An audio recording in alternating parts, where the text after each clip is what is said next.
Huomenta päivää. Tervetuloa. Meillä on täällä vähän uudet systeemit, niin kuin varmaan jo näettekin.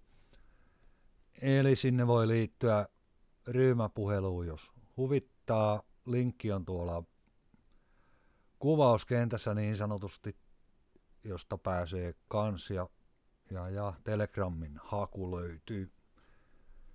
Sinne voi ihan koska varvata huutamaan aivan mitä vain, kun ei nyt törkeyksiä huutele. Ja se saadaan kyllä sitten poikkikin, jos niikseen on. Mitäs tänään? Tänään on asian listalla. Mulla ei ole mitään katteltuna valmiiksi. Siellä harrastellaan suutarin virkaa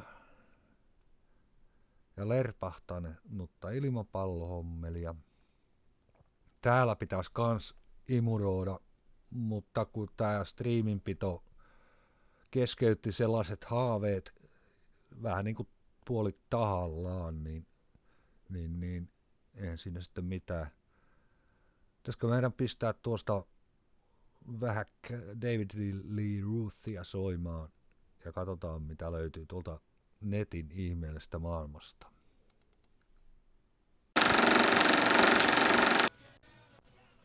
Siinä oli video, jota ei ole kyllä hetkeen näkynyt missään. Joo, meillähän oli tämän tarkoitus vähän katsella nettiä ja tänne tosiaan saa koska vain liittyä ja laita pölpöttelemään, jos tahtoopi. Toi Telegram-kanava kannattaa ehdottomasti tilata nyt sen saa nyt aivan edulliseen 0 euron hintaan. Mitäs meillä täällä on? Hesarin propagandan A ja O. Todellisuus alkaa valjeta myös valtamediassa. Jep. Tuohon me kaikki tiedetään, me tarvitsee sitä avata. Venäjä kieltämässä kokonaan globalistien ajaman LGBT-propagandan. Jeps, hyvä homma. Miksi Suomi ei seuraa esimerkkiä? Stu Peterson died suddenly jättää katsojan vaatimaan vastauksia. Enpä ole vielä kattonut taitaa mulla olla koneellakin se. Meinasin sitä, että mä tekstittelen sen, mutta enpä ruvennut, koska mä tiesin, että sitä tekstittää niin moni muu. Ja niinhän siellä Tokentupes on jo tekstitykset, että aivan turhaa hommaa. Katsella sellaisia vähän tekstitettäväksi vähän sellaisia erikoisempia juttuja, jos sattuu löytyä. 2 viikkoa itsenäisyyspäivään. Hetkinen. No niinpä taitaa olla. Aha, täällä tuli toivebiisi. Joo, se tuli vain tonne kuulkaa oikein Saunapatriot sätti kanavalle tai ryhmään. Sepäs lopahti nopeasti. Joo, ei kyllä kerkiä tajuamaan, koska joulu on aivan justiin. Siinä mielessä ei kyllä ole liikaa aikaista soittaa. Mutta tässä nyt pidetään itsenäisyyspäivän välissä ja mulla olikin sitä varten, että tuolla joku biisi vähän odottelemassa. Mutta luetaan nyt vähän näitä uutimia tästä. Keltaliivejä vainannut Pariisin entinen poliisipäällikkö sympatisoi maahanmuuttajarikollisia. Yllätys. Bruttokansantulo. Siinä oli Juiselta kyllä niin osuva biisi. Se on ollut kyllä ajan hermoilla ja tulevaisuutta ennustaa oikein mainiosti. Jatketaanko uutisia? Pannaan hetken päästä tupakan mittainen biisi soimaan. Saa nähdä tuloako tänne vieraita. Liittykääs nyt kaikki sinne Saunapatriot-chattiin, niin saadaan sieltä sitten homma etenemään. Jatketaan uutisten lukua tai otsikoiden selaamista. Katsotaan, jos sieltä liittyy tänne joku. Eli sieltä vain Sauna Patriot Chatin yläreunas on se ryhmäpuhelu, niin sinne vain liittyy ja muistaa avata mikrofonin. Niin, nyt siellä ainakin on yksi kuulija paikalla. No hyvää päivää. No päivää. Kukas se soitteleepi? Aha, joo. terve. Kyllä mä nyt vähän näinkin täältä, että kuka soittelee, mutta. No mitäs sinne? Mitäpä tänne? Tässä on ollut aamupientä tohinaa ja kuinkas ollakaan. Tuossa vanhin velipoika on tullut etelän reissun lomalta ja soitteli minulle, että olenko käynyt äitin tykönä. No, minähän kerkesin jo käydä siellä, niin se aikoi ottaa äitin yhteyttä, kun testitulos näytti koronaa. Ja velipojalas. Niin. Ai voi. Kyllä kamala, nyt on maailman loppu. Nyt on maailman loppu. Nyt on kumpikin velipojista nyt koronassa kuulemma. Aha. Joo. Sillä lailla. Juu. Sitten minä ilmoitin vaan, että minä en ole paikan päällä hetkeä aikaa. Että ai, säkö lähdet niin pitkälle lomalle? Mä sanoin, joo. Etelän lomalle. Etelän lomalle. Joo. Tulikin mieleen vakikuuntelijoille tiedoksi, niin huomenna illalla saattaa olla erikoisvieras Folioratiossa. Katsotaan nyt sitten, onko. Niin, ja vain tässä vain mainitsin, että mahtaako olla koko ratiota, en tiedä, mutta se selviää sitten, kuka se yllätysvieras on. Se tulee sullekin varmaan yllätyksenä. No saattaa kyllä olla hyvin paljon mahdollista, joo. Joo. Niinpä.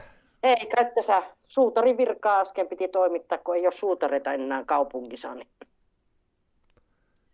Niin. Oliko kenkäraja revennyt vai? No on mulla yhdet kengät, olisi rikki tuolla. Ne pystyisi kyllä korjaamaan, mutta kun ei ole suutarin välineitä. Ei, mulla oli tuossa tuo yksi semmoinen kunnon oikea nahkalaukku. Niinpä. Siellä keitellään chatissa kahvia, voi että kun olisi pitänyt laittaa kanssa tippumaan ennen kuin alkoi tämän shown tässä. No ja me pitää paussi sen verran, että saat laittaa kahvit tippuun. Niinpä ja pannaan jotakin musiikkia jätkäpästä soimaan, niin voit miettiä siinä samalla toivebiisiä, jos. Mutta täällä niin joulusta kuin se edellinen. No en. Mulla on jo toivebiisi mielessä.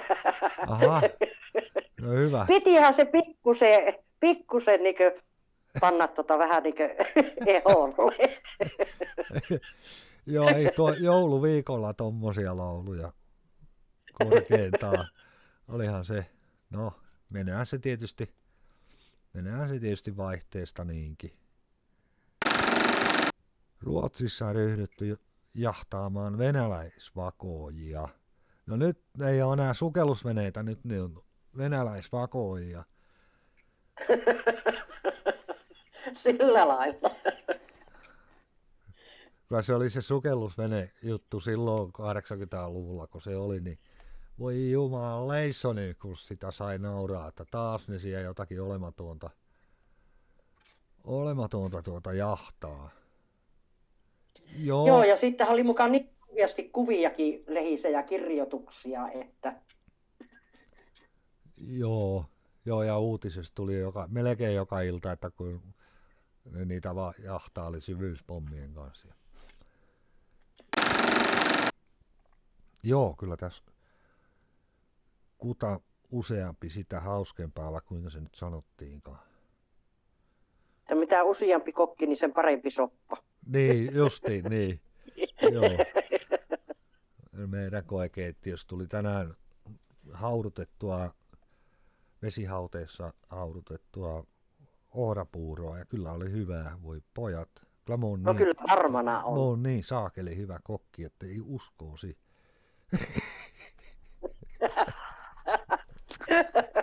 Se on hyvä, että tuntee tuolla tavalla. Miehet ei yleensä muuten, ne hirveän harvat miehet lähtee edes kokeilemaan mitään tekemistä tuosta. Se on se Niin, normaali puuriperunat ja ruskia kastike, mitä ne tekee. ei kun kananmunoja, tai makkaranpaloja paistinpannulle vähän ruskeaksi ja kananmunaa päälle ja sillä selvä suolaa vähän perään. Sehän on hyvää. Niin, Hyvää safkaa. Onhan se hyvää ja ravitsevaa ja terveellistä. No ne makkarat, se tietysti vähän mitä makkaraa sinne laittaa. Niin. Joo. joo, no mä en ole kuule makkaraa syönyt herranjeesta. Sitten on kuule varmasti 3 vuotta, jos ei enää. Joo.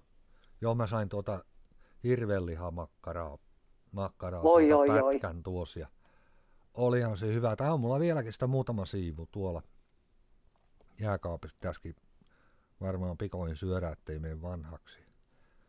Joo. Ja tuli, niin minäpä hiljenen nyt saa poristaa välillä. No ei tarvitse kyllä hiljentyä. Hiljentykäämme hetkeksi. Saapui.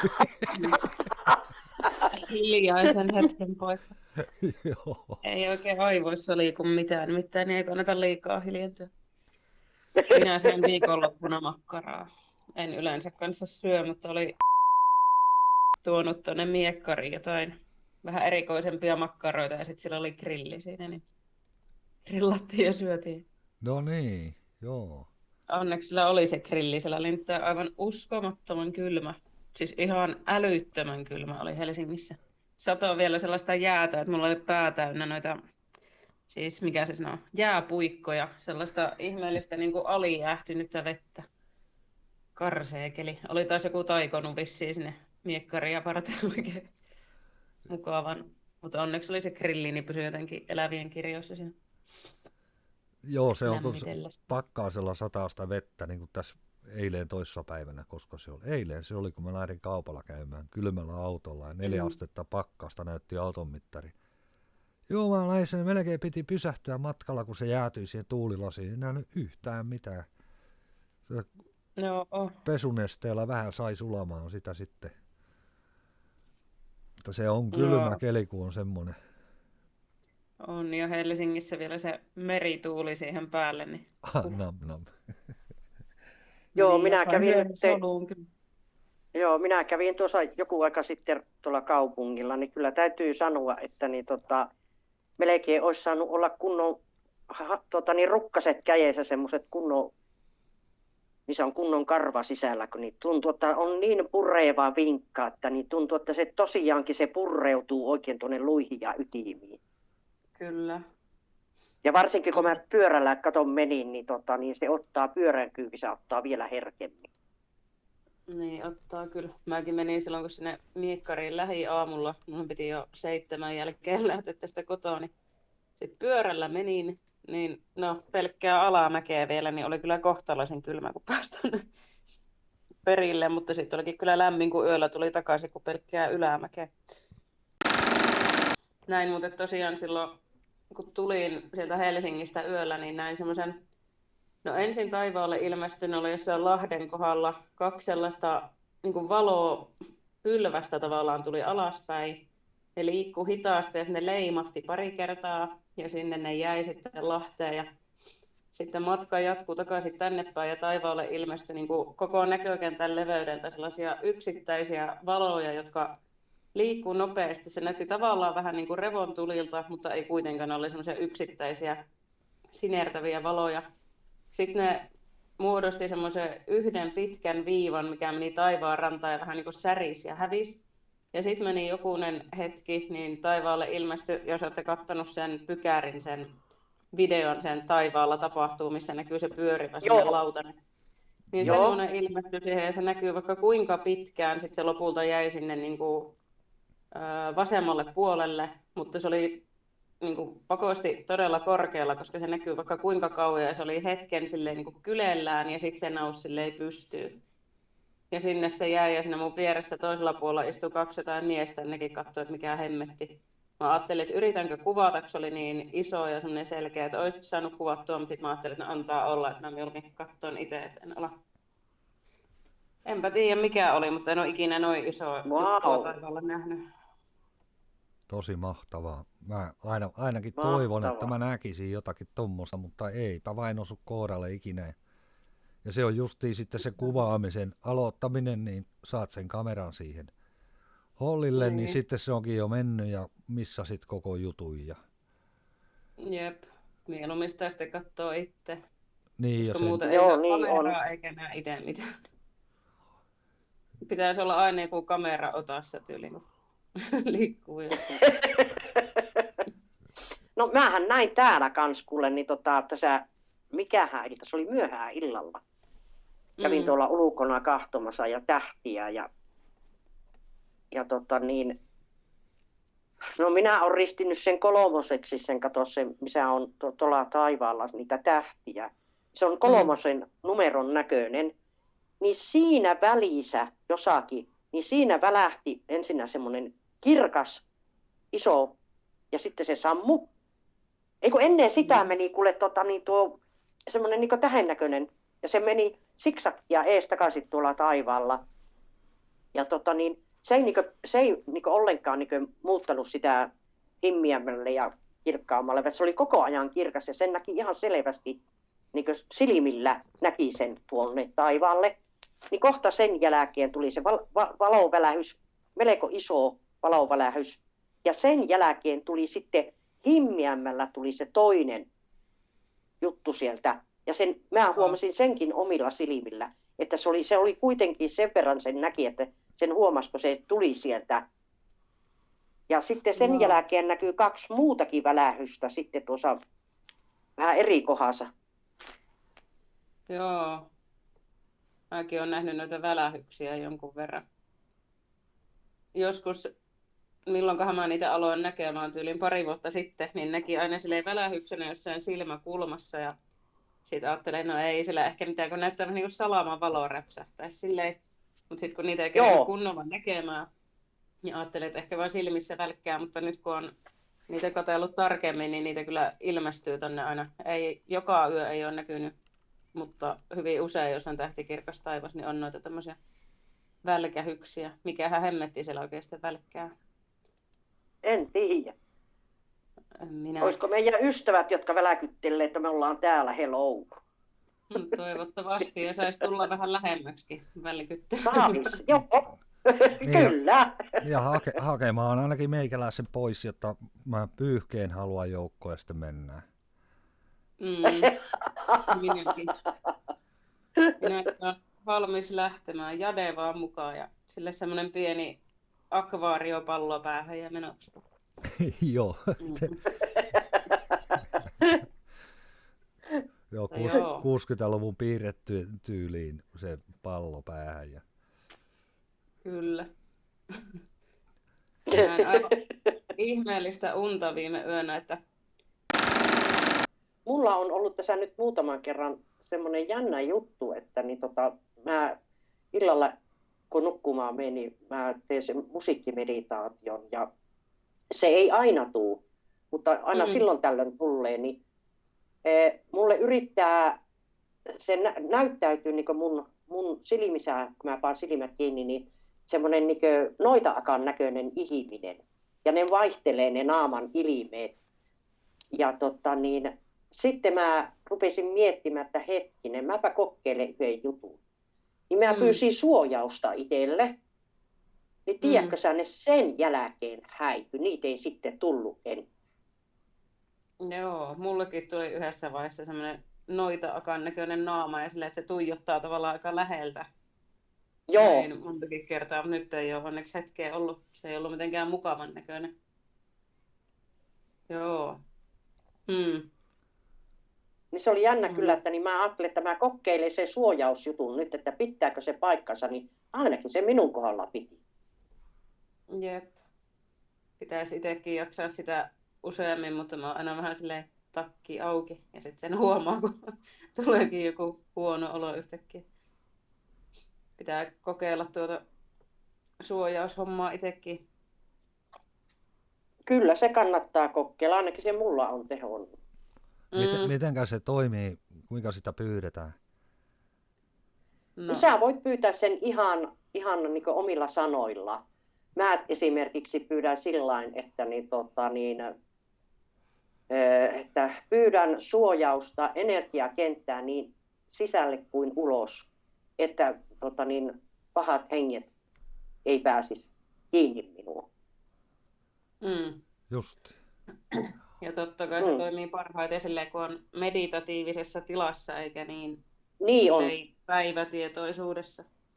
Koska silloin kun on täysin tälleen tässä tilassa kuin nyt, niin se jää aika lailla mielen tasolle tämmöiset jutut. Niin on, joo. Joo, ja siksihän mä sen yleensä teen silloin, kun mä meditoin. Teen sitä meditaatiomusiikkijuttua, niin mä silloin yleensä sen teen, että sitä on. Ja se on muuten, nyt mä oon opetellut itseäni niin lukemaan sillä tavalla, että mä teen sen meditaatiomusiikkijutun. Mä huomaan itsessäni, sitten kun se tulee se tila itselle, että sitä vaipuu tavallaan niin sisälle päin ja niin alaspäin, niin lattiaa kohti ja sitten sisälle päin. Se tulee semmoinen jännä olotila itselle, että nyt mä oon siellä paikassa, missä mun kuuluu ollakin tässä meditaation aikana. Jep. Että se ei kauaa kestä, mutta jonkun aikaa. Joo, sama. Mun mielestä se tuntuu tavallaan siltä, että kääntyy vähän niin kuin, no mitä itse kuvailisin, se tuntuu siltä, että kääntyy tavallaan sisäänpäin. Niin kuin Kyllä. menee nurjapuoli ulospäin. Mitä te keskustelitte täällä sillä aikaa varmaan meditaatiojuttua? Puhuttiin Helsingin reissusta. Minä kerroin, että meni voimat sillä reissulla. No joo, se mä oon kuullut, että ne Helsingillä on sellainen vaikutus olemassa tiettyihin ihmisiin. Kyllä, mutta siihen liittyy aika pitkälti ne tapahtumat, mitä siellä tapahtui, että semmoisia asioita purkautui ja jotain loppui ja jotain alkoi. Oli kyllä tosi semmoinen, itse kun näen symboliikkaa vähän niin kuin kaikessa nykyään ja osaan tavallaan nähdä asioiden merkityksiä pienissäkin asioissa, niin sen kyllä tunsi, että nyt joku aikakausi loppui esimerkiksi tuon miekkaroinninkin suhteen, että mä oon niin monta kertaa sanonut, että en lähde enää, mutta nyt kyllä en oikeasti lähde enää. En halua ottaa osaa esim. Tuommoiseen, no tiedät varmaan minkälaista sekoilua siitä tuli. Kyllä, niin joo. Ei itsekään enää edes tiedä, että minkä eteen siellä mieltä osoitetaan, niin hyppäänpähän sitten uppoavasta laivasta nyt. Toi homma pitäisi pistää remonttiin, että olisi uudet vetäjät ja uudet ideat ja niin poispäin, että se kuka sen löytää sen kultajyvää, että mitenkä se tehdään, niin se onkin sitten toinen juttu. No, tätä on niin monta kertaa sanottu, että ei törötettäisi vaan jossain eduskuntatalon pihassa tai jossain ja puhuttaessa, vaan nimenomaan se pitäisi olla sitä sellaista, että letka liikkuu, vaikka sitten pidemmän matkaa sillä pitkin kaupunkia ja pidemmän aikaa. Kun tossakin nyt niin ihan hirveä keli ja ihmiset pitää pitkiä puheita ja aina ne samat jutut, niin ei sillä jaksa kukaan kuunnella eikä olla, kun sattuu se kylmyys ja ei ole mitään meininkiä siinä, että se on sellaista hautajaismenoa. Joo, monta kertaa ajatellut, mutta jostain syystä kukaan ei ala toteuttamaan sitä, vaan aina vaan mennään samalla kaavalla ja sitten haukutaan ne, jotka ei lähtenyt. Monta kertaa ajatellut sitä, että saisi jonkun nimekkään bändin sinne keikalle, ilmaiskeikalle nimenomaan, niin se porukkaakin voisi tulla paikalle silläkin verukkeella vähän. Ja olisi sitä muuta, jotta ei niitä iänikuisia samoja puhujia tosiaan. Ja kyllä minullakin on vaikka mitään mielipiteitä ja vaikka kenestä, ja voin niitä yksityisesti silleen sanoakin, mutta en lähtisi tuonne foorumeille ja julkisiin chatteihin huutelemaan, että tuo on myyrä, tuo on sitä, en tee tätä tuon kanssa. Ja justiin, mä oon mones tuo YouTube-lives sätis kertonut, että kattokaapa tätä vastapuolta. Siellä ei riidellä julkisesti ja siellä vedetään, niin vaikka siellä riideltäisikin, niin siellä vedetään niin kuin julkisesti yhtä köyttä. oli mikä tilanne tahansa. Mutta täällä meidän puolella se on just päinvastoin, että tapellaan julkisesti ja sitten ei mennä tuonne miekkariin, kun siellä on se ja se vetäjä ja niin poispäin. Niin. Joo. Joo. Joo, voidaan panna pillit puussiin. Kyllä tässä nyt on pari tuntia juteltukin. Niin. No kohta 2,5. Joo. Niin. Joo. Pannaan tuosta pari biisiä vielä soimaan ja iso kiitos teille tulitte tänne striimiin. Koristua tässä. Kiitos. Mutta kiitoksia, palataan asiaan. Palataan. Kiitos No niin. näkymättömiin. Ja. Kyllä. No niin, moi moi. Moi. Moi moi.